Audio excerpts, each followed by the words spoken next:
Assalamualaikum warahmatullahi wabarakatuh. Alhamdulillah wassalatu wassalamu ala Rasulillah wa ala alihi wa ashabihi wa mawalah.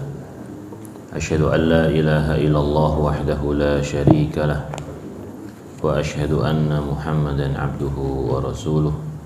Ya ayyuhalladzina amanu taqullaha haqqa tuqatih wa la tamutunna illa wa antum muslimun.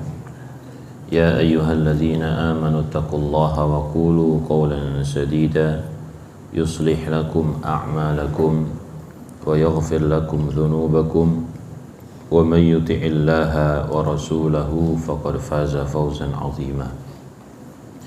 Jamaah yang dimuliakan Allah Subhanahu wa taala, alhamdulillah kita bersyukur kepada Allah Subhanahu wa taala. Dengan izinnya kita bisa menjalankan ibadah untuk Allah Subhanahu wa ta'ala. Dan salawat serta salam semoga senantiasa tercurahkan kepada Nabi kita Muhammad sallallahu alaihi wasallam yang telah mengajarkan kepada kita semua bagaimana beribadah kepada Allah Subhanahu wa ta'ala dengan ilmu dan juga amal beliau. Jamaah yang dimuliakan Allah, kita melanjutkan pembahasan di dalam dosa-dosa besar atau al-kabair. Kita masuk pada dosa besar yang ke-20, yaitu yang berjudul berbuat zalim dengan mengambil harta orang lain secara batil. Jadi kezaliman yang dimaksudkan di sini adalah khusus berkaitan dengan harta benda. Dan ini lebih umum dari sebelumnya, ya. Kalau sebelumnya yaitu berkaitan dengan ghulul, ya, berkaitan dengan ghulul dan juga korupsi, maka di sini lebih umum lagi, entah dengan sumpah palsu, penipuan, ya, di depan pengadilan, suap menyuap, korupsi juga termasuk di dalamnya.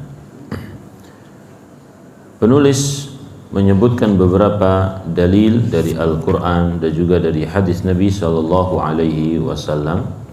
Di antaranya adalah firman Allah Subhanahu wa taala dalam surat Al-Baqarah, "Wala ta'kulu amwalakum bainakum bil batili wa tudlu biha ilal hukami litakulu amwalan nasi bil batil." Ya, "Wala ta'kulu amwalakum bainakum bil batil." Dan janganlah kalian makan harta kalian di antara kalian dengan cara yang batil. Ini adalah ayat yang sangat umum. Janganlah kalian makan harta kalian dengan cara yang batil. Peringatan dari Allah Subhanahu wa taala tentang takasub, ya. Di sini tentang apa? Takasub. Dari jenis hartanya harta halal, ya, tapi dari sisi caranya maka dengan cara yang haram, bukan babi, bukan khomer, bukan, ya. Hartanya harta halal, uang misalkan, emas, perak, makanan yang halal dan lain sebagainya. Akan tetapi cara memperolehnya dengan cara yang batil, ya. Wa tudlu biha ilal hukami litakulu amwalan nas. Dan kamu memberikan harta tersebut kepada hakim, kepada pemimpin, ya, kepada siapa saja yang memiliki jabatan, supaya kamu bisa memakan harta orang lain dengan cara yang tidak benar. Maka ayat ini sering digunakan oleh para ulama, ya, untuk menyebutkan tentang ar-rashi wal murtas, yaitu orang yang suap menyuap, ya, orang yang menyuap, penegak keadilan disuap agar dia mendapatkan hak milik orang lain. Litakulu amwalan nasi bil batil. Seseorang memberikan hartanya kepada seorang pemimpin, entah itu, ya, kalau kita lihat siapa ini, polisi misalkan, ya, kepada polisi atau juga kepada hakim, ya, dan orang-orang yang semisal ini yang memiliki jabatan, tentu dia memberikannya memiliki suatu tujuan. Nggak mungkin dia memberikan harta benda tersebut dengan sesuatu yang gratis, ya kan? Memberikan hadiah misalkan, kecuali kalau dia memang dari dulu sudah berteman atau apa? Dia adalah kerabatnya. Maka memberikan hadiah tersebut dikarenakan apa? Dikarenakan pertemanan yang dulu sudah ada atau dikarenakan kerabat dia. Tapi kalau kita mengetahui pemimpin ini ya sekarang berganti, kemudian kita memberi hadiah kepada orang tersebut, ya ada niat nggak kira-kira? Ada niat, minimal kalau kita memiliki suatu keperluan kita mudah ditolongnya, ya. Kalau kita punya suatu sengketa kita lebih condong untuk dibela dan seterusnya, ya. Nah, kalau kita ada suatu hak yang kita perebutkan, maka orang tersebut akan lebih mendukung kita. Ini salah satu tujuan orang yang memberikan hartanya kepada para pemimpin atau juga para penegak hukum. Maka di dalam ayat ini terkandung haramnya rishwah, yaitu suap menyuap, memberikan sejumlah harta kepada pemimpin atau juga penegak hukum agar dia bisa mengambil hak milik orang lain, ya, mengambil hak milik orang lain. Tapi kalau tujuannya adalah mengambil haknya yang tersangkut, nggak keluar-keluar, tidak bisa dia dapatkan kecuali dengan terzolimi, harus membayar, maka ini bukan riswah namanya.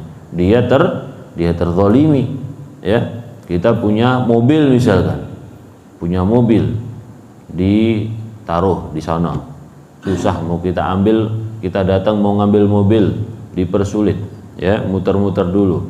Ternyata ujung-ujungnya apa? Harus bayar misalkan, ya Pak. Nggak sebutin mana-mana ya. Ternyata harus bayar. Bayarnya sekian, 10 juta misalkan, 10 juta, ya. Kita nego nggak bisa, kita ambil mobilnya juga nggak bisa, ya. Kita sudah berusaha berhubungan dengan atasannya secara lisan, ya, cuman iya ya, cuman diiyain saja, ya kan. Sudah ngomong ke bawahannya, tapi ketika di bawahan sama saja susah, ya. Intinya apa? Intinya kita harus bayar. Intinya kita harus bayar. Maka ketika kita mengeluarkan uang ini tidak disebut sebagai apa? Riswah, tetapi kita mengambil hak kita yang tertunda, ya. Maka kita sebagai orang yang dizalimi. Jadi kalau riswah itu kita memberikan sejumlah uang tapi memiliki maksud tertentu, yaitu kepentingan kita secara pribadi supaya dipermudahkan. Sebagian orang misalkan ngantri lama tetapi kita apa? Dipercepat, ya. Atau juga ketika ada suatu permasalahan kita yang lebih diunggulkan. Maka ini memakan harta milik orang lain dengan cara yang batil. Kemudian firman Allah Subhanahu wa taala, innamas sabilu 'alal ladzina yadhlimuna an-nasa wa yabghuna fil ardi bighairil haqqi ulaika lahum 'adzabun alim. Sesungguhnya dosa itu dipikul oleh orang-orang yang berbuat zalim. Ya, sesungguhnya dosa itu dipikul oleh orang-orang yang berbuat zalim kepada manusia. Wa yabghuna fil ardi bighairil haqq, dan melampaui batas di muka bumi tanpa hak. Ulaika lahum adzabun alim, mereka itu mendapatkan azab yang pedih. Di sini Allah Subhanahu wa taala menyebutkan orang yang pantas untuk mendapatkan dosa, yaitu ketika dia menzalimi orang lain. Nah, yang tadi kita sebutkan, ya, dalam urusan suap menyuap, ya. Kapan seseorang itu ketika dia memberikan hartanya kepada pemimpin disebut dosa, kapan tidak? Yaitu salah satunya adalah kalau tujuannya menzalimi manusia. Ya, kalau tujuannya adalah menzalimi manusia. Baik. Dengan didulukannya dia, maka ini termasuk apa? Menzalimi orang lain yang seharusnya orang lain juga selesai, tetapi kita apa? kita yang selesai duluan, ya. Dan riswa itu membuka pintu, pernah kita jelaskan ya. Riswa itu membuka pintu, memperlambat proses yang asalnya tanpa uang, proses itu berjalan sesuai dengan standar. Tapi ketika di suatu tempat berjalan sistem riswah, orang biasa ngasih, akhirnya apa? Si petugas ini sulit untuk memberikan hak orang tersebut, padahal haknya sendiri ya. Sulit untuk memberikan hak orang tersebut kecuali kalau diberi sesuatu. Nah, kalau diberi sesuatu, ini apa namanya? Gratifikasi atau apa namanya, Pak? Baik, misalkan anak petugas ini, petugas, tinggal ngasih saja, ya, tinggal ngasih saja. Tapi si fulan ini nggak ngasih, diundur-undur, oh ya gini, diundur-undur, ya. Kalau kemudian dikasih, baru dipercepat, ternyata udah selesai, tinggal dikasih saja. Ya, akhirnya apa? Setiap orang yang melakukan pengurusan tersebut harus apa? Harus bayar, gitu ya. Yang asalnya tidak, maka harus bayar. Kalau nggak bayar, maka akan dipersulit, diperlama. Ya, ini apa? Ini efek dari riswah. Kalau orang suka ngasih, ya, maka di negara kita ini hukumnya nggak boleh, dilarangannya nggak boleh ngasih kepada petugas pelayanan, ya, karena ini memang ya, ini akan memperburuk kerja, ya. Jadi uang yang kita berikan itu yang menjadi kebiasaan apa? Memperburuk kerja, memperburuk kinerja. Makanya Islam itu Masya Allah sudah mengharamkan hal itu dari lama, ya. Nanti ada hadisnya lagi ya, yang menjelaskan tentang hal tersebut. Jadi meskipun tidak ada sistem yang tertata, ya, yang dipimpin oleh Nabi Muhammad SAW, nggak ada misalkan nama ketua, wakilnya siapa, ini siapa, nggak ada. Tetapi hukum-hukumnya itu Masya Allah luar biasa sekali. Kaidah-kaidah di dalam menerapkan hukum Islam sudah ada, ya. Hukum sosial itu sudah ada. Baik. Innamas sabilu 'alal ladzina yadhlimuna an-nas. Sesungguhnya yang berdosa itu adalah bagi orang-orang yang menzalimi orang lain, ya. Dan salah satu bentuk kezaliman adalah dalam masalah harta benda. Allah Subhanahu wa ta'ala juga berfirman, "Wadh-dhalimuna ma lahum min waliyyin wala nasir." Dan orang-orang zalim itu mereka tidak memiliki pelindung dan juga mereka tidak memiliki penolong. Maka orang-orang zalim di sini pada asalnya adalah orang-orang kafir, ya. Kalau disebutkan secara mutlak, maka zalim di sini adalah orang-orang kafir. Apalagi disebut tidak ada pelindung dan tidak ada penolong, ya, kecuali Allah. Kecuali tidak ada kecualinya juga ini, ya. Adapun orang zalim dari kalangan kaum muslimin, ya, mereka memiliki pelindung, yaitu Allah Subhanahu wa ta'ala, dan juga mereka memiliki penolong. Allah Subhanahu wa ta'ala mungkin akan mengampuni dosa mereka. Tapi kalau orang zalim yang dimaksud adalah orang-orang yang kufur, orang-orang yang melakukan kesyirikan, maka mereka tidak memiliki pelindung dan juga tidak memiliki penolong. Maka ini disebutkan sebagai ancaman sebagaimana dalam ayat yang di atas tadi Allah Subhanahu wa ta'ala menyebutkan ulaika lahum adzabun alim, mereka mendapatkan azab yang pedih, ya. Sekali lagi sering kita sampaikan kepada jamaah, rizki yang sedikit itu lebih baik, ya, daripada rizki yang banyak tetapi apa? Haram. Rizki yang sedikit tetapi halal itu lebih baik daripada rizki yang banyak tetapi haram, ya. Meskipun kita penampilannya tidak baik misalkan ketika bekerja, ya, tetapi itu halal, rizki yang kita dapatkan itu lebih mulia daripada orang yang memakai pakaian yang istimewa, ya, pakai jas, berdasi atau pakai seragam, tapi ternyata penghasilannya apa? Haram. Maka lebih baik nggak pakai seragam, nggak pakai apa-apa, ya, pakai kaos saja, ya, pakai celana kolor, ya kan? Akan tapi penghasilannya apa? Halal. Orang melihat itu hina, tetapi di hadapan Allah lebih mulia. Baik. Nabi sallallahu alaihi wasallam bersabda, "Adz-dzulmu Zulumatun yaumal qiyamati." Al-zulmu zulumatun yaumal qiyamah. Kezaliman itu adalah kegelapan pada hari kiamat. Ini adalah hadis yang disebutkan oleh penulis yang isinya adalah ancaman. Ancaman atas kezaliman yang dilakukan oleh manusia. Al-zulmu zulumatun yaumal qiyamah. Kezaliman itu adalah kegelapan di hari kiamat, ya. Di hari kiamat itu Allah Subhanahu wa taala memberikan cahaya bagi setiap hamba.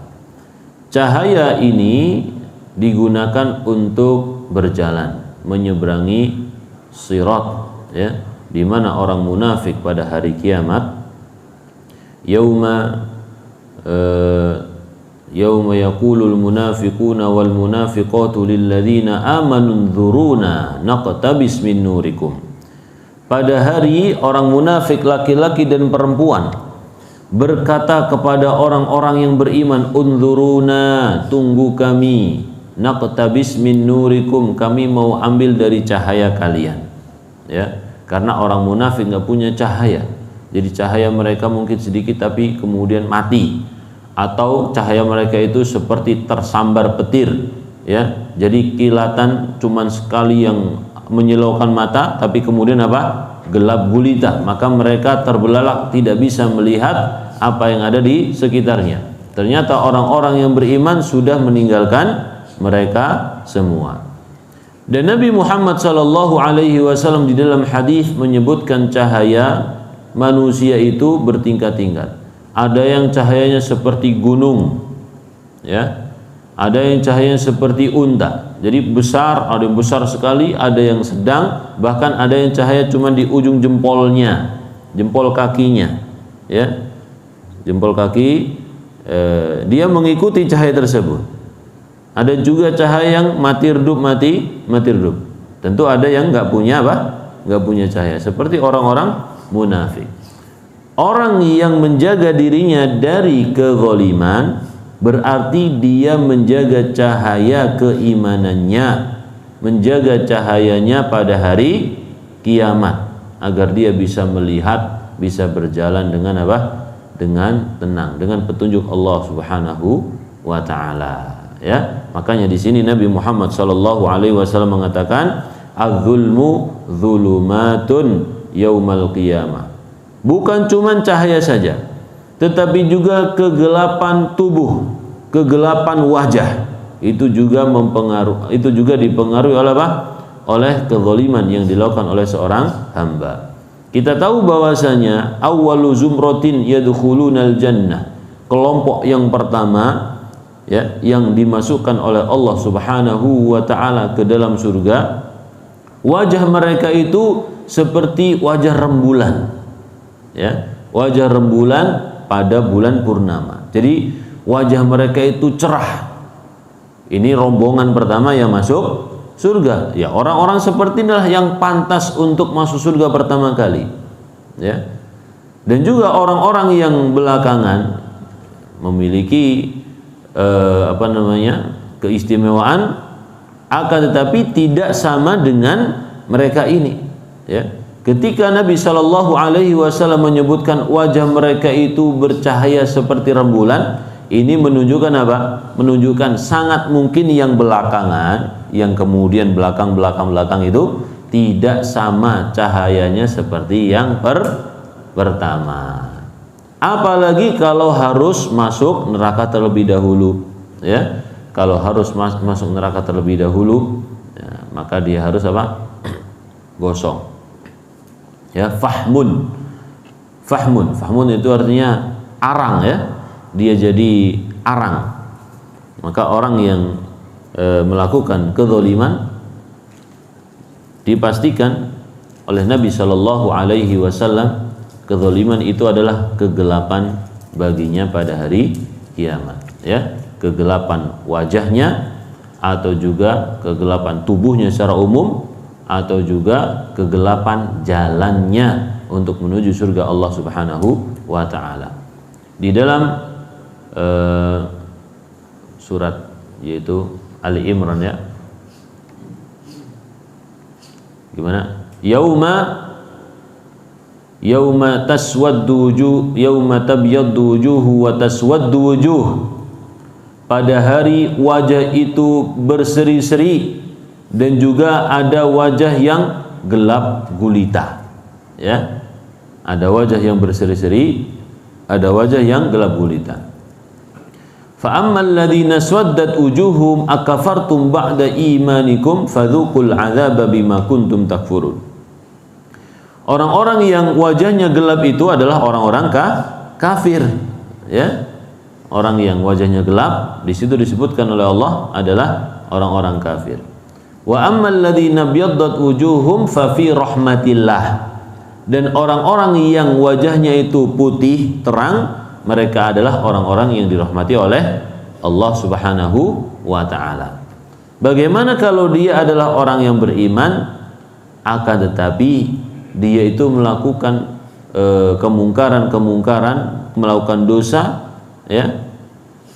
Maka jawabannya apa?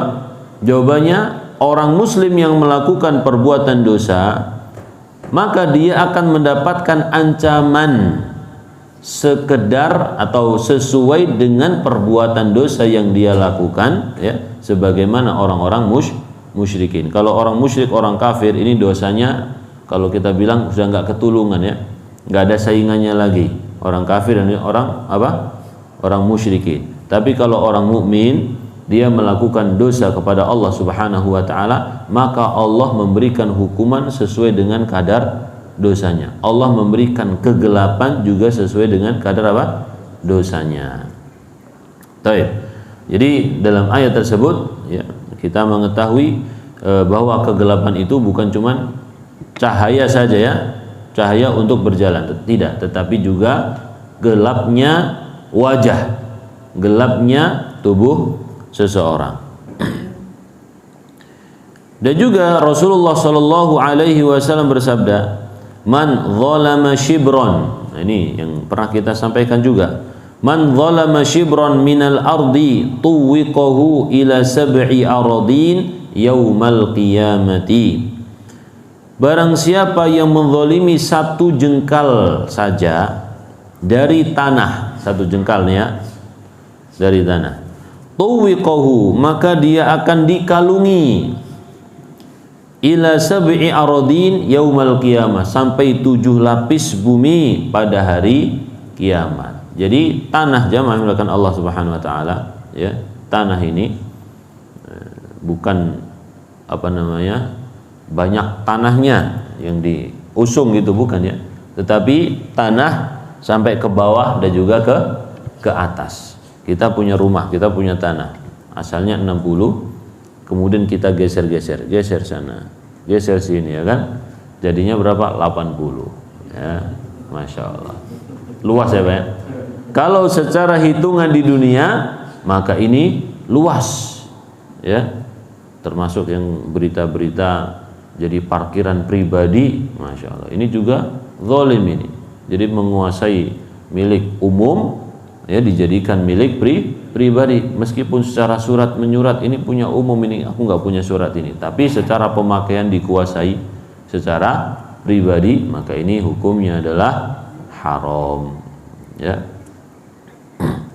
Kenapa? Karena seseorang kalau sudah menguasai suatu lahan tertentu, ya, digeser-geser, kemudian dikasih pagar, ya, meskipun nggak ada suratnya, ya kan, kalau dia mati, ahli warisnya menganggap ini miliknya, ya. Atau dia jual, orang yang membeli menganggap ini adalah bagian yang telah dia beli, gitu. Maka ini adalah kedzaliman. Dan Nabi Muhammad SAW telah memperingatkan kita jauh-jauh hari. Dan ini menunjukkan apa? Menunjukkan nyerobot tanah, mengambil tanah orang lain itu banyak terjadi. Dan ada terjadi beberapa kali persengketaan tanah di zaman sahabat setelah Nabi Muhammad SAW meninggal dunia, ya. Setelah beliau meninggal dunia, pada zaman sahabat sudah ada beberapa kasus tentang perselisihan tanah, dan itu terjadi pada seorang sahabat, ya, dan juga tabi'in, ya. Tapi sahabat masih hidup. Dilaporkan kepada Ibunda Aisyah radhiyallahu anha, maka Ibunda Aisyah menyarankan untuk mengalah saja. Kenapa? Karena beliau mendengar ini hadis ini, ya, menyarankan untuk mengalah. Nanti urusannya diselesaikan pada hari kiamat. Dan mengalah itu memang berat, jemaah, ya. Tidak mudah. Mengalah itu tidak mudah. Tapi untuk orang yang menginginkan kemudahan di akhirat, maka mengalah itu apa? Sangat mudah sekali, ya.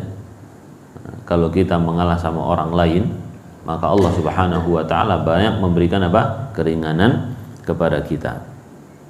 Saya ulang hadisnya. Barang siapa yang mengambil sejengkal tanah secara zalim, maka dia akan dikalungi dengannya hingga 7 lapis bumi pada hari kiamat. Dan ini adalah salah satu tanda setiap orang yang dibangkitkan oleh Allah Subhanahu wa taala, mereka memiliki tanda, ya. Seperti yang kita sebutkan, contohnya apa, Pak? Orang yang tugasnya azan, orang yang rajin azan, maka tandanya nanti pada hari kiamat apa? Lehernya panjang. Orang yang makan riba, maka tandanya ketika dibangkitkan dalam keadaan apa? Sempoyongan, ya kan? Kama yatakhabbatuhu syaitanu minal mas, seperti orang yang kesurupan, enggak jelas arahnya, ya. Kemudian tanda orang yang apalagi korupsi, apa? Di hari kiamat dia bawa itu, ya, yang dulu dia korupsi apa saja.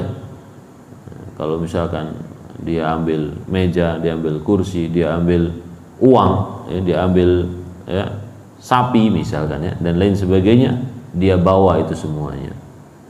Atau juga seorang pengkhianat, ya, ghadrah, jadi orang yang menipu, ya, menipu secara sembunyi-sembunyi, tidak diketahui oleh korbannya. Ini nanti ditancapkan di hidungnya, ini adalah pengkhianat fulan-fulan, ya, dan lain sebagainya, banyak sekali. Maka orang yang mengambil tanah milik orang lain, tanda yang Allah berikan kepada orang ini, dia akan pikul itu tanahnya, ya. Dia akan pikul tanahnya, 7 lapis bumi dia bawa nanti pada hari kiamat menjadi beban untuk dirinya. Dan ini penghinaan dari Allah, ya. Bukan cuman hukuman berat bawa itu, bukan. Tapi ini penghinaan. Kenapa? Karena makhluk-makhluk Allah Subhanahu wa taala akan melihat aibnya. Oh, ini dulu si fulan ternyata dia apa? Mengambil tanah milik orang lain tanpa hak. Jadi naudzubillah, jamaah, ya. Jangan sampai ini terjadi pada kita, ya. Kita merasa oh, tanah kita luas, kita senang. Tapi ternyata kita tidak membayangkan apa yang akan terjadi pada kita pada hari kiamat. Naudzubillah. Ya, jadi perkara seperti ini tidak pandang, terjadi terkadang pada kalangan ikhwah, ya, orang-orang yang sudah ngaji lama bertahun-tahun, terkadang terbawa oleh nafsunya dan melakukan hal tersebut. Ketika diingatkan nggak sadar juga, gitu. Ketika diingatkan nggak sadar juga. Maka kalau kita menemui hal seperti ini, nggak usah heran, Ya, ini orang ini udah ngaji ke sono kemari tapi kok seperti itu ya. Ya namanya manusia. Namanya manusia. Jadi terkena dosa itu macam-macam, ya. Yang penting seseorang itu berusaha menjalankan syariat Allah. Adapun dosa yang terjadi pada dia itu urusan dengan Allah Subhanahu wa taala, nanti dia urusin sendiri. Maka kita nggak usah menghisap dia. Ya, kita nggak perlu menghisap dia, ngomongin dia dan lain sebagainya, nggak usah. Tugas kita mengingatkan. Ya. Setiap kita mungkin ada bagian-bagian dosanya, ya kan? Setiap kita punya bagian-bagian dosa. Yang kita butuhkan adalah diingatkan. Meskipun mungkin kita belum sadar seketika itu ketika diingatkan, tapi tetap kita itu membutuhkan. Kita berharap kalau ada orang lain yang mengingatkan kita. Baik. Jadi mengambil tanah milik orang lain, ya, milik orang lain secara ta'yin atau secara umum, ya, orang tertentu atau orang masyarakat secara umum, maka ini haram hukumnya. Baik. Kalau fenomena di persawahan, ya, biasanya dengan cara melebarkan pematang sawah, ya. Ketika dicangkul dilebarin dikit-dikit, ya, cuman berapa 0,1 cm misalkan. Tapi terus menerus prosesnya, terus menerus, karena dia rajin garap sawahnya, ya, sampai kemudian tetangganya kok lama-lama jadi sempit gitu, ya. Baik. Dan juga firman Allah Subhanahu wa taala, innallaha la yadhlimu mithqala dzarrah. Ini juga ancaman, peringatan kepada kita semua. Sesungguhnya Allah Subhanahu wa taala tidak menzalimi sekecil apapun. Ya. Sesungguhnya Allah Subhanahu wa taala tidak akan menzalimi hambanya sekecil apapun. Jadi Allah Subhanahu wa taala telah menetapkan pada dirinya sendiri, dalam hadis juga yang lain, bahwasanya Allah Subhanahu wa taala mengharamkan kezaliman pada dirinya sendiri. Inni haramtu dzulma ala nafsi fala tadzalamu. Sesungguhnya aku mengharamkan kezaliman pada diriku sendiri, maka kalian itu wahai manusia jangan saling menzalimi. Jadi ada dari sifat-sifat Allah Subhanahu wa taala yang bisa kita jadikan sebagai contoh pelajaran, yang bisa kita jadikan sebagai sifat juga untuk diri kita, ya. Seperti ini contohnya, Allah Subhanahu wa taala menghilangkan atau mengharamkan kezaliman, dan juga Allah Subhanahu wa taala melarang kezaliman bagi diri kita, ya. Zalim itu artinya apa? Zalim itu artinya menahan hak milik orang lain, ya, menahan hak milik orang lain. Maka Allah Subhanahu wa taala ketika melihat seorang hamba memiliki hak untuk diampuni, maka Allah akan mengampuninya. Kalau Allah Subhanahu wa taala melihat hamba ini akan dihukum, maka dihukum sesuai dengan apa? Dosanya, ya, sesuai dengan ancaman yang telah Allah Subhanahu wa taala berikan. Apabila seseorang memiliki suatu kebaikan sekecil apapun, maka Allah Subhanahu wa taala pasti akan apa? Membalasnya. Bahkan orang kafir pun, ya, Allah Subhanahu wa taala akan membalasnya. Tapi di dunia, ya. Kebaikan orang kafir cuma dibalas di dunia. Adapun di akhirat mereka tidak memiliki apa? Bagian sedikit pun. Kecuali orang kafir yang dizalimi oleh orang muslim. Orang kafir yang dizalimi oleh orang muslim, dia nggak bakalan masuk neraka sampai dia mendapatkan haknya. Cuman itu saja. Jadi kenikmatan, tapi ini kita sebut bukan kenikmatan, ya. Anggap sajalah kenikmatan itu, ya. Jadi kenikmatan orang kafir di akhirat itu, kalau dia dizalimi, pernah dizalimi, hanya tertunda untuk masuk neraka, gitu. Mungkin kita dulu pernah mukul nih orang kafir, maka kita nggak bakalan masuk surga tuh sampai kita melunasi perbuatan kita dulu. Ya, makanya nggak boleh zalim ya. Jadi zalim itu susah, nggak enak jadi orang yang jahat itu, nggak enak. Mengambil harta atau menzalimi orang lain dengan cara memukulnya atau kehormatannya mencaci maki, itu menyebabkan kita tertunda masuk surga. Teman-teman kita sudah masuk surga, tapi kita karena punya banyak permasalahan dengan manusia, nanti dulu ya, selesaikan dulu urusannya ini. Bahkan yang kita zalimi adalah orang kafir, harus diselesaikan dulu. Makanya Nabi SAW memperingatkan ya kepada ahlu zimmah. Orang muslim tidak boleh melakukan kezaliman kepada ahlu az-zimmah, tidak boleh membunuhnya. Lam yarih raihatal jannah. Ya, orang yang membunuh orang kafir ahlu zimmah, maka dia tidak mencium aroma surga ya. Taib. Jadi saya ulang lagi ya, kezaliman yang kita lakukan di dunia itu pasti akan kita lihat konsekuensinya di akhirat. Seandainya Allah Subhanahu wa taala tidak memberikan hukuman kepada kita dimasukkan ke dalam neraka, paling tidak kita itu terhambat untuk masuk surga. Kita saja kalau mau belanja, Pak, kemudian ngantri ya, harus berdiri. Capek nggak, Pak? Ya, capek. Dan juga dalam kondisinya juga menakutkan. Ya, kondisinya menakutkan. Seperti waktu corona kemarin ya kan, ada sebagian orang itu rebutan makanan, takut kehabisan bahan pangan ya, takut corona ini tambah parah, orang-orang nggak punya makanan di rumah semua, mati kelaparan gitu ya. Ketakutan seperti itu. Dan di akhirat lebih menakutkan. Barangkali dia itu ketika diadili ternyata pahalanya dikasih fulan kemudian habis, tinggal dosanya yang banyak diceburkan ke dalam api neraka, bisa saja ya. Jadi jangan sampai kita melakukan kezaliman. Adzul innallaha la yadhlimu mithqala dzarrah. Sesungguhnya Allah Subhanahu wa taala tidak menzalimi sekecil apapun ya. Dzarrah di sini diartikan biji sawi ya. Tapi dzarrah itu pada asalnya artinya semut ya Pak ya. Semut kecil itu. Taib.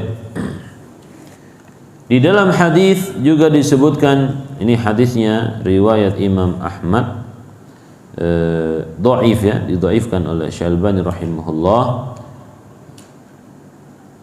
dan juga ulama yang lainnya, yaitu tentang diwanun, suatu catatan amal.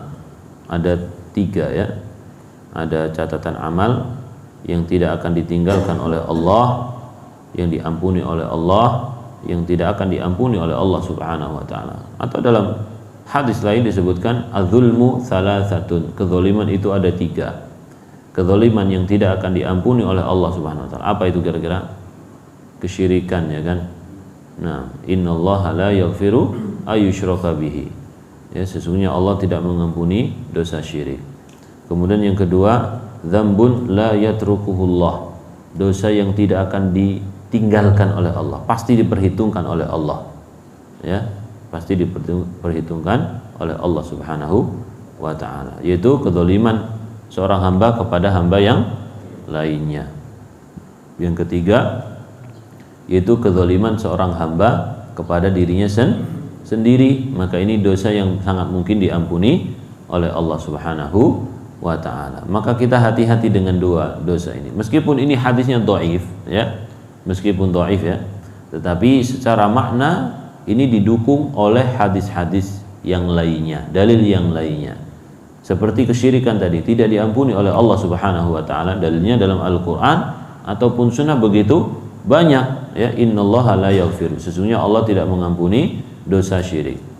Adapun tadi dosa seorang hamba kepada hamba yang lainnya, ini juga didukung dengan hadis yang sangat banyak ya.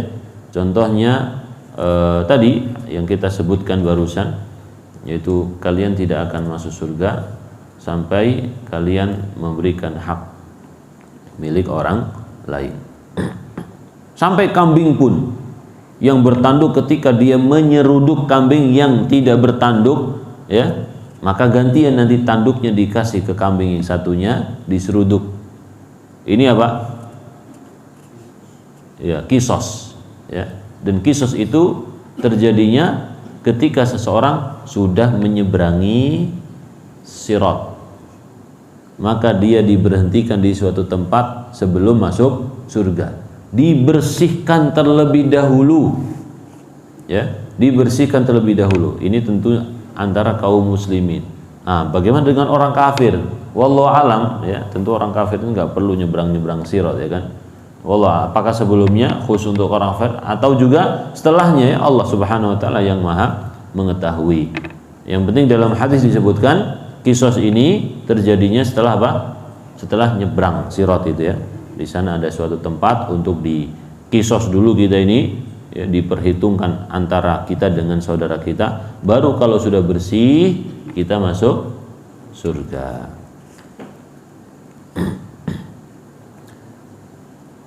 Wa diwanun la yatrukullahu minhu syai'an wa huwa dzulmul ibad.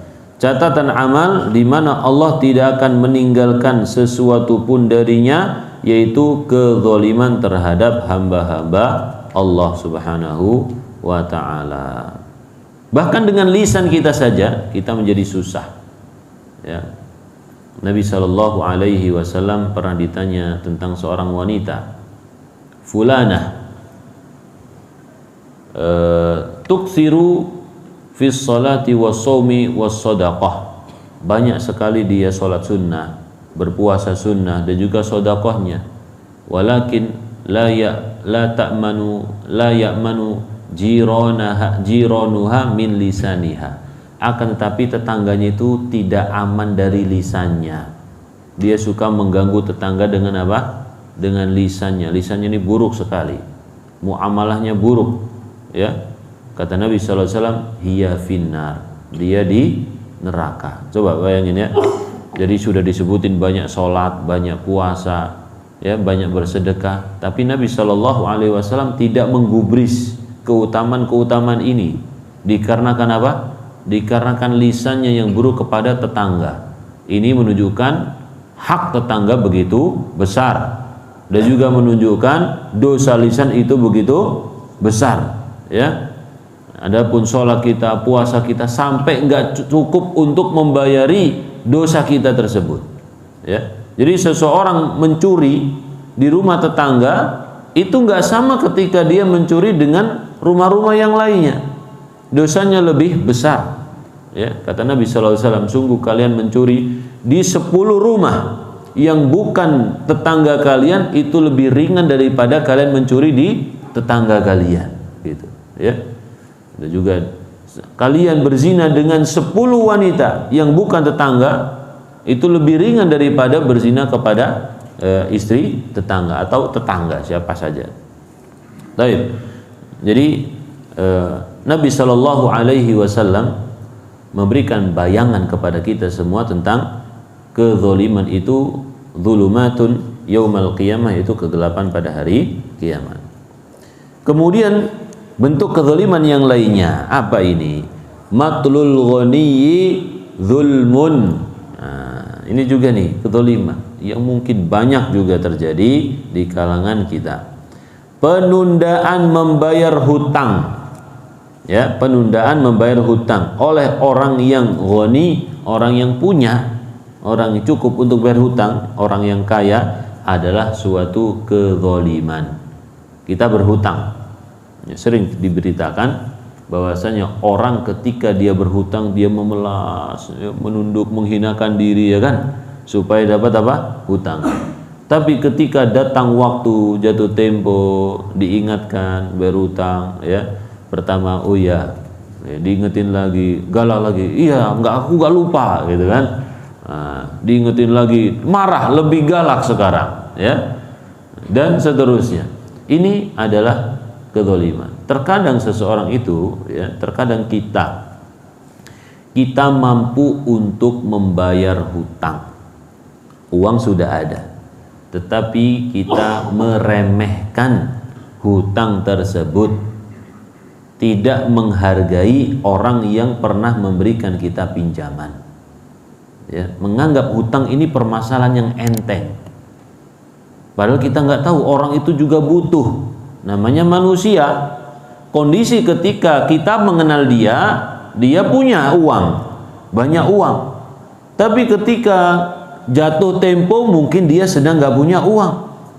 Ya, butuh uang dari kita nih yang sudah pernah kita ambil dari dia, dibalikin. Itu pun hak milik dia, bukan bukan harta kita sendiri, bukan, tapi ini milik orang lain, ya. Maka ini jangan melakukan Allah Subhanahu wa taala, ya. Jangan sampai dikarenakan masalah uang, hutang piutang kita itu menjadi hina, ya. Atau juga kita menjadi orang yang jahat, memutuskan hubungan dengan teman-teman kita yang baik. Hargai kepercayaan teman-teman kita yang sudah memberikan hutang, ya. Maka siapapun yang sekarang punya hutang, ya, ana tidak mengetahui, ya, maka ini adalah suatu pelajaran yang penting bagi kita semua. Hutang piutang itu diperbolehkan dengan syarat memang suatu kebutuhan. Tapi kalau dia tidak membutuhkannya untuk melakukan hutang, maka tidak diperbolehkan, ya. Dan juga hanya untuk kemewahan saja, ya, maka tidak dianjurkan untuk hutang. Tunggu, sabar. Apa saja kita mau beli, ya, apalagi yang ada ribanya, haram, ya. Kalau hutang ada ribanya semakin semakin haram. Maka ini yang kebanyakan di Indonesia ini. Kebanyakan di Indonesia. Karena rakyatnya suka berhutang, ya. Maka pemerintahnya juga sama. Ketika kita nengok hutang jumlahnya berapa, ya, kita ikut pusing gitu. Padahal itu bukan urusan kita. Tapi nanti suatu saat itu menjadi urusan kita, jamaah, ya. Hutang yang dibuat oleh negara itu suatu saat juga akan menjadi urusan kita, ya. Nah, ini hutang. Maka kalau kita ingin punya pemimpin yang jauh dari hutang-hutang seperti ini, maka kita dulu yang harus membentuk diri kita supaya tidak mudah hutang. Tapi sekarang masya Allah ini hutang ini semakin dahsyat, ya, semakin dahsyat hutang piutang ini. Kita melihat promo di media sosial, hutang dengan riba, ya, dipermudah untuk mendapatkannya. Nomor HP-mu sudah lama enggak? Ya, biasanya gitu, ya. Baik, ini aplikasi nih gampang nih, limitnya gede dan seterusnya. Ya, kita buka apa, tiba-tiba muncul iklan itu. Buka apa ini? Iklan apaan sih? Ya, ternyata iklannya apa? Iklan riba, hutang riba. Ya, di framing bagus, orang pakai jilbab, ya kan? Assalamualaikum dan lain sebagainya. Ternyata apa? Ternyata riba. Nauzubillah. Makanya para ulama ketika ditanya tentang uang, ya, yang dihasilkan dari YouTube ini haram ini. Kenapa? Ya karena itu iklan-iklannya banyak yang seperti itu, kebanyakan seperti itu, iklannya haram, ya. Kecuali kalau iklannya semuanya baik gitu, halal, promo makanan, promo kebutuhan sehari-hari, ya, halal misalkan, nggak masalah, gitu. Ya mungkin dihalalkan, ya kan. Tapi karena kebanyakan ini haram, ya, mempromosikan sesuatu yang haram, maka hukumnya juga haram. Taib. Matlul ghani zulmun. Penundaan orang yang kaya untuk membayar hutang ini termasuk kezaliman. Kalau kezaliman berarti termasuk bagian dari yang sudah kita sebutkan dari konsekuensinya. Zalim. Dalam hadis lain disebutkan layyul wajidi yuhillu irduhu wa uqubatahu.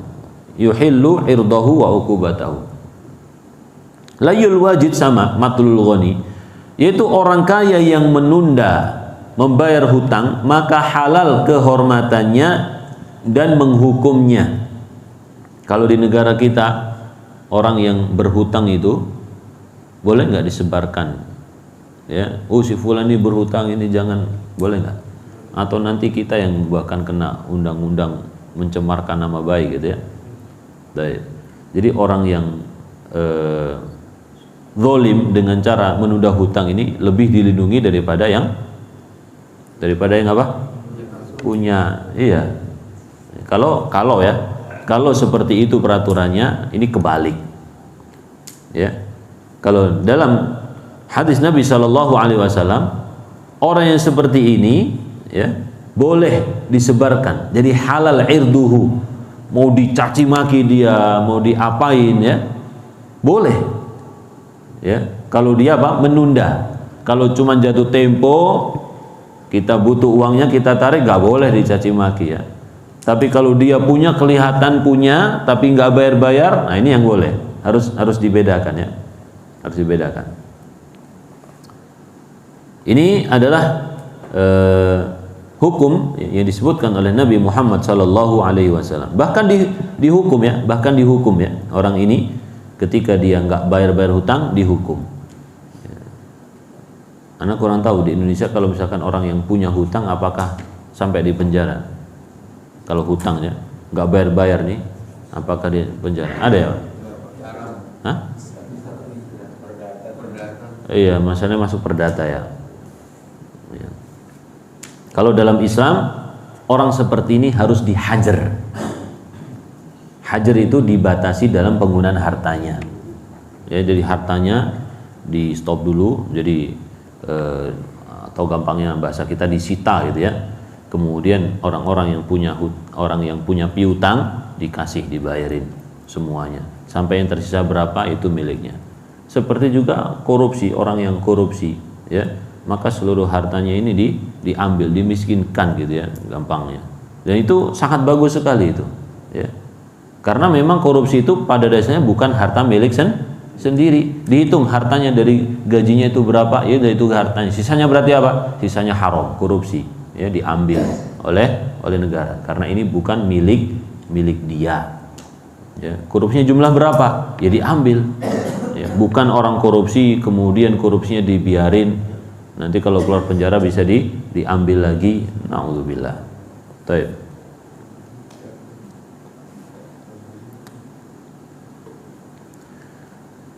Kemudian di antara kezaliman yang paling besar adalah bersumpah secara dusta agar terbebas dari kewajiban yang harus dibayarnya kepada pihak lain. Artinya dia itu punya hutang, tapi bersumpah aku nggak punya hutang di depan pengadilan. Jadi misalkan ada dua orang, satunya mengatakan kamu dulu punya utang kepadaku 50 juta, ya, berapa bulan yang lalu. Tapi dia mengatakan enggak, aku nggak punya, karena memang si piutang ini nggak punya bukti, ya, salahnya dia nggak punya bukti. Tapi dua-duanya sadar bahwasanya terjadi transaksi hutang piutang. Akhirnya dilaporkan, ya, laporkan. Karena dia nggak punya bukti, maka tidak diterima. Mana buktinya? Nggak punya bukti ya susah kan gitu ya. Ada saksi? Nggak ada. Bukti? Nggak ada juga. Tetapi kalau dalam Islam pakai sumpah. Jadi qasama, sumpah. Jadi orang yang ini bersumpah, satunya lagi juga bersumpah. Kalau yang satunya yang berhutang ini bersumpah, gugur udah. Ya, gugur artinya dia nggak bayar apapun. Hanya saja dosanya ditanggung nanti di akhirat, ya, meskipun dia dimenangkan, ya, tetapi di akhirat tidak akan menang, pasti dia membayarnya. Jadi hutang itu kita bawa sampai mati, dan benar harta itu dibawa sampai mati, ya, yaitu hutang maksudnya, ya, bukan harta yang menjadi harta warisan. Baik. Nabi Shallallahu Alaihi Wasallam mengatakan, mani qatata'a haqqa mri'in muslimin biyaminihi, barang siapa yang mengambil hak milik seorang muslim dengan sumpahnya, faqad aujaballahu lahun nar, Allah telah mewajibkan neraka baginya. Qila, ada yang mengatakan, ya Rasulullah, wa in kana syai'an yasiran, meskipun hanya sedikit ya Rasulullah, wa in kana qadiban min araq, meskipun hanya satu batang siwak, ya, satu kayu siwak nih, itu akan diperhitungkan oleh Allah Subhanahu wa ta'ala, ya. Ini sangat ketat sekali, ya, dari Nabi kita Muhammad sallallahu alaihi wasallam. Jadi nggak ada kecil-kecilan itu, ya, korupsi kecil-kecilan nggak apa-apalah, ini nggak ada ya seperti itu, ya. Ini masya Allah, ini aib, ya. Korupsi, kalau orang menghalalkan kecil-kecilan, ya, yang besar-besaran tentu nanti dimanipulasi, diambil, tapi supaya nggak kelihatan gimana, ya, nanti ada yang namanya pencucian uang, dikasih ini, kasih ini, kelihatannya nanti nggak banyak kan gitu, ya. Orang yang jahat itu punya cara, ya, makanya dari yang sedikit itu di stop supaya yang besar tidak terjadi. Ini dalam kaidah, ya, Malikiyah ada yang disebut dengan saddul dzari'ah. Saddul adzari'ah yaitu menutup pintu yang mengarahkan kepada hal-hal yang diharamkan, ya. Riba juga demikian. Riba kalau kecil bagaimana? Haram, ya. Haram kalau ditutup yang kecil ini supaya yang besar itu tidak terjadi, ya. Taib. Kemudian Nabi sallallahu alaihi wasallam bersabda, "Man ista'malnahu ala amalin." Nah, ini yang tadi ini kita sebutkan. "Man ista'malnahu ala amalin fakatamana mikhyatan fama fawqahu kana ghululan ya'ti bihi yaumal qiyamah." Barang siapa yang kami pekerjakan dia suatu pekerjaan, lalu dia menyembunyikan satu jarum saja. Jadi dia punya pekerjaan, ya, di pemerintahan, kemudian dia mengambil sesuatu yang bukan haknya untuk dimiliki secara pribadi, misalkan nota, ya, seharusnya ini fotokopi berkas-berkas, tapi dia beli mainan sekalian, beli mainan buat anaknya. Ini mainan haknya siapa ini? Kewajiban siapa ini? Kewajiban kantor, kewajiban negara, atau kewajiban diri sendiri ini, ya. Tapi dimasukkan ke iya, disebut, ditulis, jangan tulis mainan dong, tulis apa, ya. Tapi beli mainan. Ini haram, ya, meskipun mainan buat anak. Masa tega kita itu belikan mainan anak tapi dari haram gitu, ya. Ini terjadi ini. Bahkan mungkin sering terjadi. Jadi orang memasukkan sesuatu yang bukan kewajiban negara atau bukan kewajiban kantornya, tetapi dia masukkan di situ, yang bayarin kantornya, ya, mainan dan lain sebagainya, keperluan pribadinya. Barang siapa yang kami pekerjakan pada suatu amalan, lalu dia menyembunyikan kepada kami satu jarum saja atau yang lebih kecil daripada itu, kana ghululan, itu adalah korupsi yang dia akan bawa nanti pada hari kiamat. Korupsi, ya, pada hari kiamat dia akan membawanya, ya. Dan Nabi Muhammad sallallahu alaihi wasallam ketika melihat sahabat yang dipekerjakan untuk memukul zakat, dia dapat hadiah, ya. Dia mengatakan kepada Nabi SAW, "Ini untukmu, ini hadiah buat aku," kata dia. Ini yang dibayarkan kepada Nabi Muhammad, ini tadi dihadiahkan khusus untukku. Maka Nabi SAW ketika itu langsung naik mimbar, ya, marah beliau. Kenapa orang ini nggak duduk saja di rumahnya? Nanti hadiahnya datang nggak kepada dia? Artinya apa? Dia mendapatkan hadiah tersebut dikarenakan jabatan dia, gitu. Kalau dia nggak dapat jabatan itu, tentu dia nggak bakalan dapat hadiah. Orang yang ngasih hadiah, ya, mungkin pertama seakan-akan tidak punya kepentingan, seakan-akan. Tapi lama-lama ini madarat bagi yang ngasih, madarat bagi yang tidak ngasih hadiah, dan madarat bagi ini tadi sistem ini, pegawai, para pegawainya.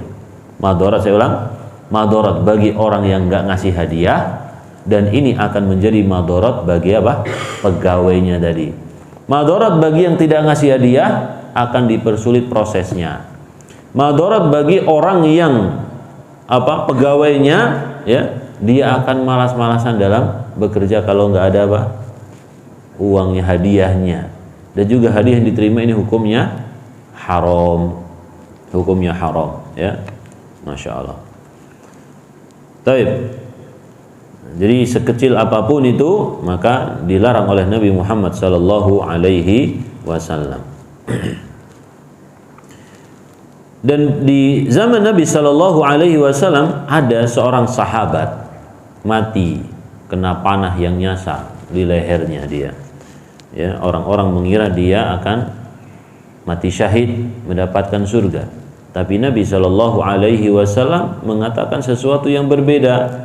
Kallah, ya, tidak sekali-kali. Wallahi, sesungguhnya inna syamlatal lati ghallaha la tashta'ilu alaihi nara.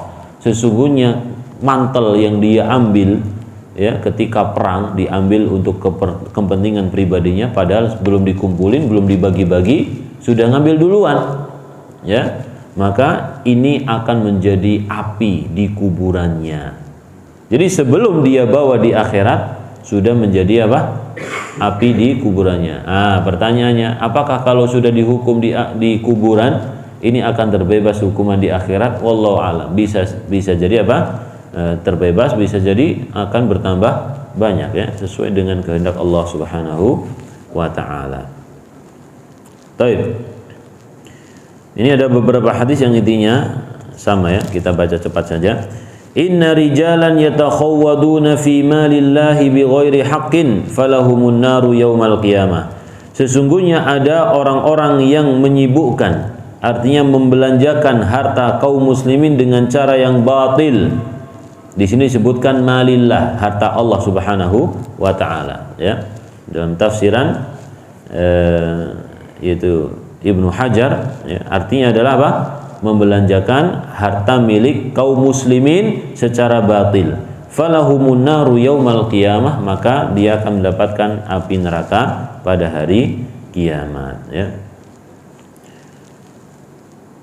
Kemudian juga hadis Nabi sallallahu alaihi wasallam, la yadkhulul jannata lahmun nabata min suhtin. Tidak akan masuk surga daging yang tumbuh dari harta haram, ya. Jadi kita punya tubuh, masa kita tega menyuplai tubuh kita ini dengan harta haram? Daging, lemak yang tumbuh di tubuh kita ini dari harta yang haram. Kita punya bayi, kita punya istri, ya, kita kasih penghidupan dari harta yang haram. Daging yang tumbuh pada anak kita ini ternyata apa? Dari harta haram. Kalau kita memikirkan itu, ya, memikirkan itu semua, maka kita akan merasa malu di hadapan Allah Subhanahu wa taala. Kalau kita mengingat, oh ya, anak kita ini dulu tumbuh dari harta haram, gimana cara membersihkannya, ya? Maka para ulama menyebutkan itu haram secara amalan, khusus orang yang mengamalkannya. Kalau sudah berpindah kepada orang lain, ya, maka ini berbeda hukumnya. Apalagi orang-orang yang wajib dia nafkahi, ya. Tapi kalau seorang istri mengetahui bahwasanya suaminya ini penghasilannya atau pekerjaannya haram, maka dia mencukupkan hanya kebutuhan pokoknya saja, bukan untuk yang kalau kita bilang kemewahan, bukan, hanya untuk kebutuhan saja, ya, entah untuk makan saja atau apa itu, ya, bayar sekolah dan lain sebagainya. Tidak lebih dari itu. Karena para ulama mengatakan kalau dia mengetahui secara jelas ini dari pekerjaan haram, maka dianjurkan untuk ditolak, kan itu. Tapi karena seseorang itu sudah menjadi tanggung jawab dia, memang kewajibannya untuk menafkahi, ya. Kalau tidak dari situ maka dari mana nafkahnya, ya, maka diperbolehkan hanya sekedarnya saja. Wallahu a'lam bishawab. An-naru aula biha. Jadi neraka yang lebih patut baginya. Kita berusaha tidak memasukkan hal-hal yang haram di dalam tubuh kita. Dan ini termasuk bagian dari tidak adanya rasa malu. Nabi SAW mengatakan, malulah kalian kepada Allah dengan sebenar-benar malu. Apa itu? Kata Nabi SAW, yaitu engkau menjaga kepala dan apa yang ada di kepala, dan engkau menjaga perut dan apa yang terkandung dalam perut, dan engkau mengingat kematian dan juga mengingat bahwasanya kamu akan binasa. Ini namanya apa? Malu kepada Allah. Tapi kalau kita memasukkan apa saja di perut kita, nggak tahu halal atau haram, nggak peduli, berarti ini apa? Kita nggak punya rasa malu kepada Allah Subhanahu wa ta'ala. La yadkhulul jannata jasadun ghudiya biharamin. Ini hadisnya dhaifun jiddan ya. Tapi sudah kita cukupkan dengan hadis yang sahih tadi, riwayat Bukhari dan bukan riwayat Bukhari, syarat Bukhari dan Muslim. Ini hadis diriwayatkan oleh Imam Hakim dan juga Imam Ahmad, sesuai dengan syarat Bukhari dan Muslim. Tidak masuk surga daging yang tumbuh dari harta haram, nerakalah yang cocok baginya. Ya, semoga Allah Subhanahu wa taala menghindarkan kita dari harta-harta haram ya, dan juga penghasilan atau pekerjaan yang haram. Semoga Allah Subhanahu wa taala memberikan kita kesabaran, sifat qanaah, dan juga kita didukung oleh keluarga yang qanaah juga. Karena seseorang kalau memikirkan sendiri, yang lain menuntut, ini berat sekali Pak ya. Tapi kalau sama-sama qanaah, sama-sama sabar ya, sama-sama menginginkan kebaikan, ini akan menjadi mudah. Jadi minta kepada Allah supaya kita diberikan taufik dan juga keluarga kita ya diberikan kesabaran dan juga sifat qanaah. Dan seseorang yang hijrah itu ya, yang harus dia ketahui, diuji oleh Allah Subhanahu wa taala. Diuji oleh Allah. Seorang yang hijrah, namanya juga hijrah, berpindah seperti para sahabat dulu. Ketika di Mekah mereka punya rumah, punya harta dan lain sebagainya, tetapi ketika hijrah nggak ada kemewahan, rumah nggak ada, harta nggak ada, bajunya lusuh, cuman itu saja yang dia pakai ya. Nah, ketika mati ditarik ke bawah kepalanya kelihatan, ditarik ke atas kakinya kelihatan. Tapi mereka apa? Bersabar ya, dan juga melalui waktu yang bukan sehari. Hijrah itu bukan sehari habis itu udah selesai, enggak. Tapi kita akan melalui berhari-hari, 1 hari, 2 hari, 1 bulan, setahun, 2 tahun. Maka bahkan akan banyak ujian di sana. Ya, ini membutuhkan, sekali lagi membutuhkan apa tadi? Kesabaran dan juga qanaah. Sabar dan qanaah. Dan fitnah terbesar di akhir zaman adalah harta.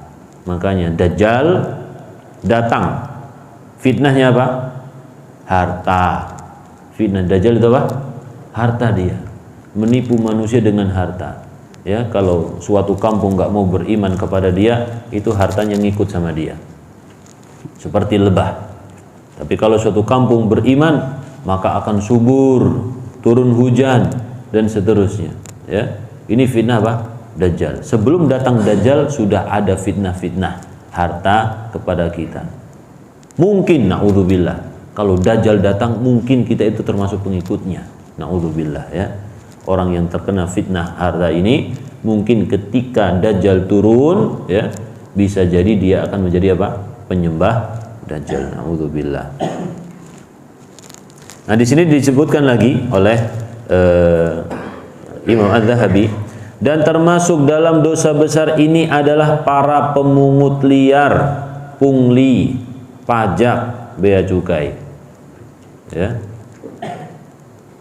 perampok jalanan, preman, pemalak, ya, pencuri, atau juga ini disebutkan pengangguran, ini artinya orang yang minta-minta, mengemis, pengkhianat, penipu, orang yang meminjam sesuatu lalu mengingkarinya, curang dalam timbangan dan juga takaran, pemungut sesuatu lalu mengambilnya, artinya orang yang tugasnya untuk ngambil tapi kemudian diistimewakan untuk dirinya sendiri, ya, seperti orang yang mungut zakat.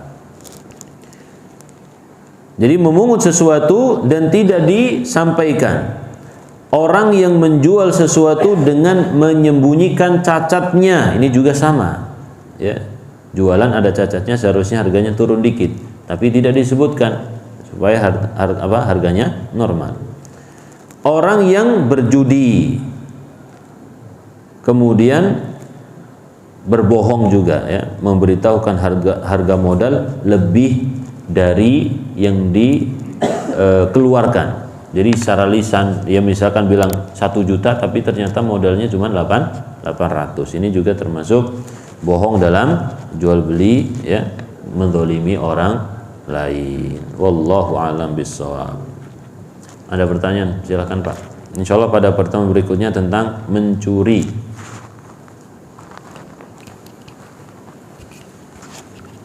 Assalamualaikum Pak. Terkait pembahasan awal Ustadz, memberikan sesuatu untuk mempermudah kelancaran untuk niat kita. Bagaimana Ustadz kalau kita ikut sistem SIM kolektif Ustadz? Kita kan harus bayar lebih, sementara kalau sistem biasa agak susah mendapatkan SIM gitu kan. Akhirnya kita ikut sistem kolektif yang lebih dan mempermudah, seperti itu Ustadz. Yang kedua terkait hutang Ustadz, apa betul setelah 3 kali kita nagih dan kita mengikhlaskan kewajiban hutang itu sudah selesai dan kita tidak perlu nagih lagi Ustadz? Terima kasih. Jawab yang terakhir ya. Yaitu berkaitan dengan hutang.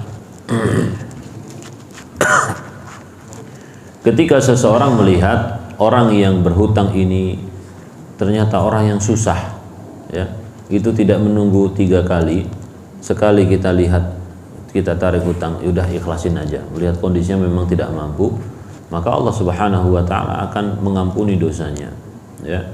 Tajawaz anhu.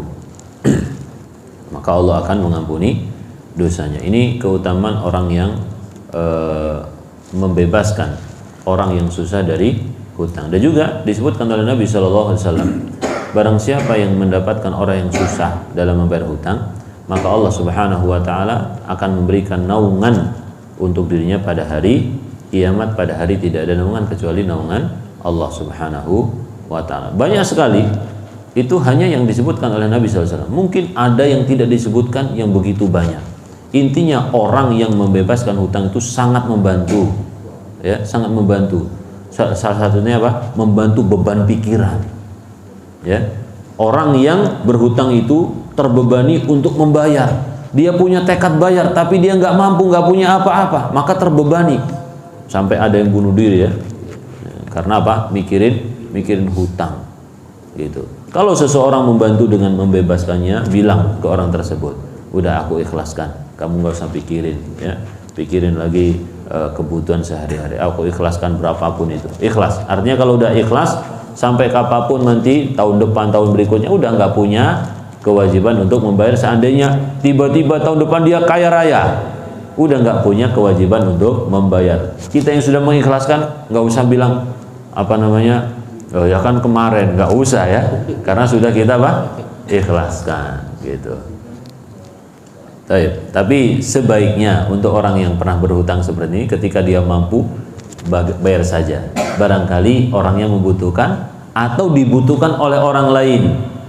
Apa maksudnya? Ketika kita yang punya piutang nih, dibayarkan, padahal kita sudah mengikhlaskan, tapi tetap dikasih, ya, kita terima. Kita itu biasanya terkenal dengan orang yang suka ngasih pinjaman. Artinya banyak orang lain yang bergantian pakai duit kita ini. Ketika ini bayar, kita pakai untuk yang lainnya, pinjaman dan seterusnya. Ini pahala, Pak, ya. Ketika kita meminjamkan harta untuk orang lain yang membutuhkan, ini pahala. Tapi ini bukan kemudian kita maksa, ya. Misalkan kita butuh pinjaman, kita butuh modal. Itu terserah orang yang punya harta mau minjemin kita atau enggak. Jangan kita maksa dengan menyebutkan, kan Nabi Muhammad nyuruh minjemin, ya, dan lebih mementingkan saudara. Nggak usah maksa seperti itu, tidak usah. Ini urusan orang yang punya harta, hak dia sendiri. Kita tidak mengetahui dia mungkin punya keperluan, atau dia memiliki penilaian kepada kita, mungkin kita nggak mampu, nggak amanah, ya, kemungkinan nanti nggak bayar dan seterusnya. Jadi itu hak orang tersebut untuk mau ngasih pinjaman atau tidak. Taib. Dan juga Nabi SAW menyebutkan, ya, kalau jatuh tempo kemudian kita tagih dia nggak mampu bayar, itu seperti kita sedekah setiap hari 2 kali lipat. Ya, kalau ketika dihutang pertama kali kita kasih temponya 1 tahun, itu seperti kita bersedekah setiap hari senilai dengan apa yang kita pinjamkan. Kalau sudah jatuh tempo kita tagih ternyata dia nggak mampu, itu seperti 2 kali lipat. Ustaz, bagaimana kalau 3? Wallahu alam. Ya, kita kasih tempo tambah lagi ternyata dia nggak mampu juga. Wallahu a'lam bishawab. Adapun berkaitan dengan tadi yang SIM kolektif ini, wallahu a'lam bishawab, ya. Ana ragu-ragu apakah ini boleh atau tidak boleh. Yang pasti ya kita membutuhkannya. Ya kan? Yang pasti kita membutuhkannya. Gitu. Ya, ana sih berharap ini model model tesnya ini dirubah lah, gitu ya. Model tesnya dirubah. Kalau teori bagus, tapi prakteknya seperti orang yang main akrobat, ya. Ini bisa dirubah lebih baik lagi, ya. Supaya apa? Supaya kaum muslimin atau bangsa kita ini biasa dengan kejujuran, ya. Karena ini merusak kejujuran, ya. Satu amalan, satu saja, ya, yang sudah menjadi biasa, ini merusak yang lainnya. Dikhawatirkan apa? Yang lainnya juga berdampak, gitu ya. Maka kita berusaha memperbaiki sedikit demi sedikit, ya, agar bangsa kita ini, negara kita ini semakin apa? Semakin baik. Wallahu a'lam bishawab.